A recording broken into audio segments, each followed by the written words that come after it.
What is apoptosis? Is it good or bad? What about the future? Find out in this quick and easy to understand explanation. Apoptosis is derived from the Latin meaning to fall off, like a leaf falls off a tree, because when a leaf falls off a tree, well, it's dead. It refers to a process of what is called programmed cell death. And when this happens, there are a whole bunch of pathways and proteins that get activated to kill the cell without making too much of a mess. This is not to be confused with necrosis though, which is a form of cell injury resulting in the premature death of otherwise healthy cells, such as with infection or a trauma. The reasons our body uses apoptosis in early development to eliminate unwanted cells, such as those between the fingers of a developing hand, say, for without them you would still have webbed hands and feet. You'd make a damn good swimmer, but fine motor control would be somewhat hindered. When a cell has come to the end of its life, this normally happens in cells that have been around in the body long enough that are kind of like worn out, and so they need to make way for nice new young cells. When this process stops working properly, it can lead to uncontrolled cell division and the subsequent development of a tumour.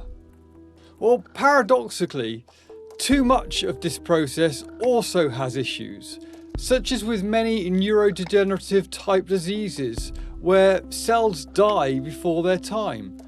So what triggers this? Although scientists are learning how to turn this process on and off, it is not really something most of us should be worrying about. If it is not working properly, you're probably already aware of it and hopefully receiving treatment. In summary, apoptosis is essentially a homeostatic mechanism to maintain cell populations in tissues and as a defense mechanism, such as in immune reactions or when cells are damaged by disease or noxious agents. Throughout evolution, it served a function to limit chances of infection or other issues after illness or trauma. It was a blunt tool that kept the genetic heritage moving forward, but now we can control repair and recovery from illness and injury. And what the body would have sacrificed to limit the chance of complications from infection in the past, we can now save. Just this concept alone could help so many people each year. Although there are a wide variety of stimuli and conditions, both physiological and pathological, that can trigger apoptosis, not all cells will necessarily die in response to the same stimulus. You see, although many of the key proteins that are activated or inactivated in the relevant pathways have been identified, the molecular mechanisms of action or of activation of these proteins are not at all fully understood yet and are the focus of continued research.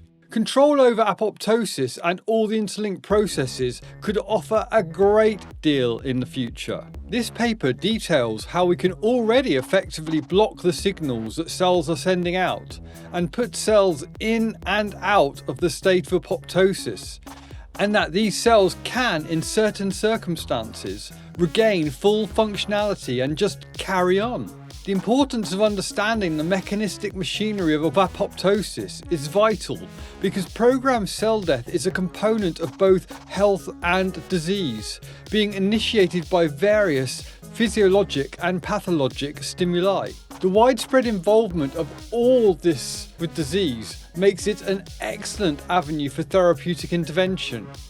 And by understanding the mechanisms at the molecular level, we will gain greater insight into various disease processes and will influence future ideas for therapy. From better recovery from surgery and severe trauma, to allowing replacement limbs to more seamlessly reintegrate with your body as if it had always been there, or even just regrown.